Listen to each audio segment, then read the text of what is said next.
আসসালামু আলাইকুম। আমি মোহাম্মদ জাকির হোসেন। এবার আলোচনা করব ক্লাস 9 শ্রেণীর গণিত। 26 সালে যে নতুন বই আছে, নতুন বই অনুযায়ী আমরা 16.4 যে পরিমিতি 16.4 এর আমাদের এখানে হচ্ছে পর্ব 3। তার আগে আমাদের পর্ব 1 এবং 2 দেওয়া আছে, তোমরা একটু দেখে নিও।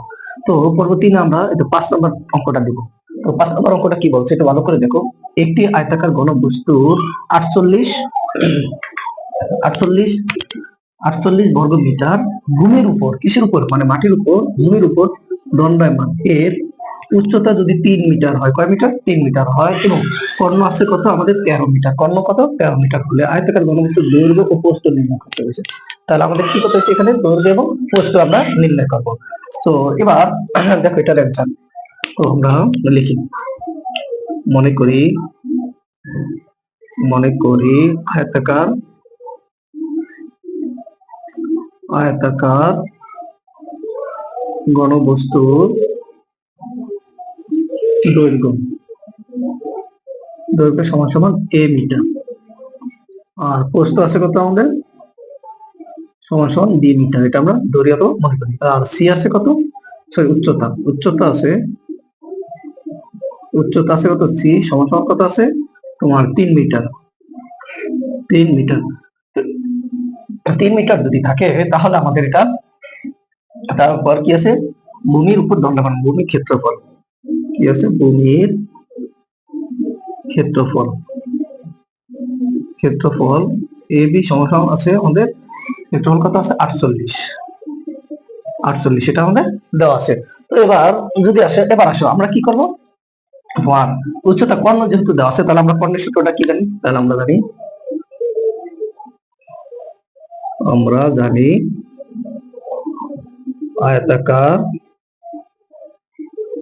আয়তাকার ঘনবস্তুর কর্ণ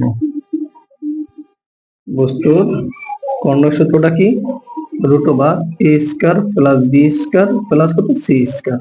তাহলে এবার দেখো আমরা প্রশ্ন মতে √a square plus b square plus কত? c স্কয়ার সমান সমান কত? এই যে কর্ণ কত আছে? 13 দেওয়া আছে, 13 আমরা এটা লিখছি।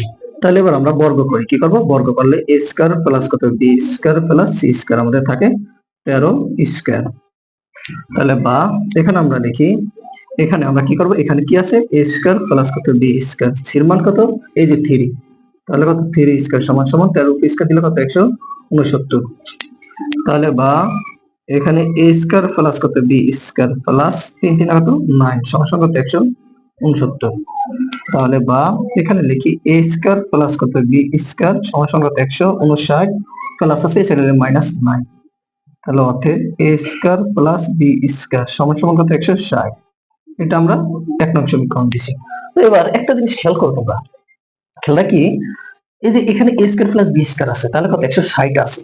তো আমাদের এখানে যদি আমরা a এবং b এর মান নির্ণয় করতে, তাহলে আমাদের কোন সূত্রটা নিলে a এবং b এর মান বের হবে? তাহলে আমরা বর্গমূলের সূত্রটা নিতে পারি। তাহলে কি a প্লাস b হোল স্কয়ারের সূত্রটা আমরা নিই। তাহলে দেখো এখানে আমরা এখানে লিখি। তাহলে এবার আবার তাহলে এখানে আমরা লিখি, আমরা জানি a প্লাস b হোল স্কয়ারের সূত্রটা কি?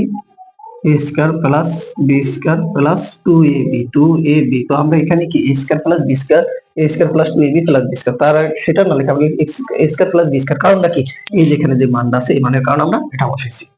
তো এবার দেখো, তাহলে এখানে বা a plus b whole square সমান সমান, এটার মান কত? 160 পাইছি আমরা, কত? 160 প্লাস 2 ইনটু a এর মান কত? এই যে 48, a এর মান কত? 48। তাহলে এবার দেখো, বা a plus b whole square, তাহলে 160 যোগ, তাহলে এবার দেখো আমাদের 2 ইনটু কত? 48, তাহলে কত? 96। কত আছে আমাদের? 96। তাহলে বা এখানে a plus b whole square equal to কত? তাহলে আমরা যদি যোগ 160, তাহলে কত? 256। 256। তাহলে বা এবার আমরা বর্গমূল করি, তাহলে বর্গটা উঠে যাবে। তাহলে a প্লাস b সমান সমান কত? 256 সমান সমান কত আছে? 16, তাহলে এটা আমাদের কত 2 নং সমীকরণ। এটা আমরা কত নং করেছি 2 নং সমীকরণ পাইছি। তাহলে আবার আবার আবার যদি করি আমরা, দেখো এখানে যদি আবার করি তাহলে কি, আবার এবার প্লাস এর দিছি, এবার আমরা মাইনাস এটা নেব। a minus b whole square, সূত্রটা কি a square plus b square minus 2ab। কারণটা কি, তোমার মাইনাস আগে আসলো 2ab, তো যেহেতু আমাদের এটার মান আছে 160, সেজন্য আমরা কি করছি, এটার মান বসায় দিছি, তো এটা পরে লিখছি। তাহলে বা এখানে আমরা লিখি বা a মাইনাস কত b হোল স্কয়ার সমান সমান 100 কত 60 যোগ কত 2 ইনটু, সরি মাইনাস মাইনাস কত 48, তাহলে বা a minus b whole square সমান সমান কত 160 আছে, কত আছে 160। তাহলে দেখো 160 এর তো যদি আমি 96 দিয়ে কত আসে 160, 160 মাইনাস কত 96, তাহলে কত আসে 64, কত থাকে 64। তাহলে বা a minus b whole square equal to কত 64, তাহলে বা এখানে a মাইনাস b সমান সমান কত রুট কত 66, তাহলে অতএব a মাইনাস b সমান সমান কত a, তাহলে এটা হচ্ছে কত নং 3 নং সমীকরণ। কয় নং, এটা আমাদের 3 নং সমীকরণ বেরিয়েছে। এবার দেখো এখানে যদি 3 নং সমীকরণ বের, আমি আবার বলি এটা, মনে করি আয়তাকার ঘনবস্তুর দৈর্ঘ্য a পাইছি আর প্রস্থ b আর c হচ্ছে কত 3 মিটার দেওয়া আছে, তাহলে ভূমির ক্ষেত্রফল ab কত 48। তাহলে আমরা জানি আয়তাকার ঘনবস্তুর কর্ণ root over a square plus b square plus c square. এবার প্রশ্ন মতে root over a square plus b square plus c square equal কত 13, কেন হচ্ছে আমাদের এই যে কর্ণ কইতে আছে, এই কর্ণটা দেওয়া আছে, সেই জন্য এটা হচ্ছে আমাদের। তো a square plus b square plus c square equal কত 13 স্কয়ার, তাহলে c এর মান কত আছে 3, তাহলে উচ্চতা, তাহলে আমরা কি 3 স্কয়ার দিছি। তাহলে a square plus b square plus কত 3 থেকে কত 9 159, তাহলে কত থাকে 160 এক নং সংখ্যা।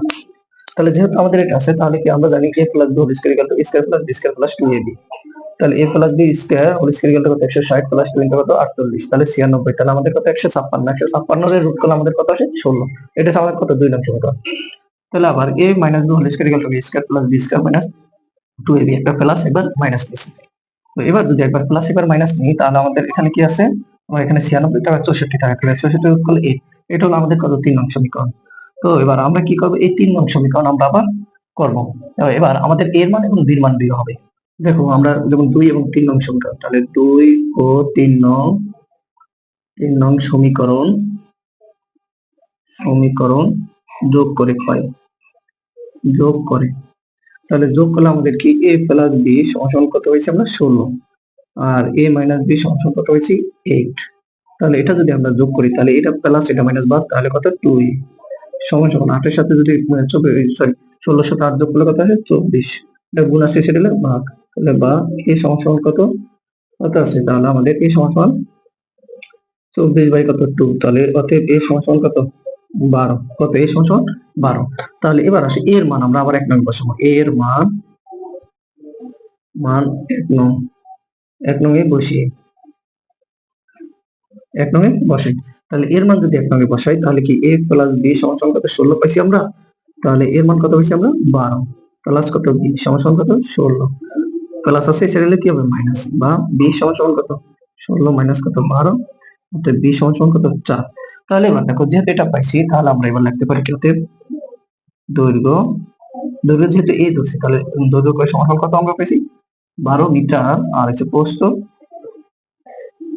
পেয়েছি কত আমরা তোমার 4 মিটার, এ হলো আমাদের অ্যান্সার।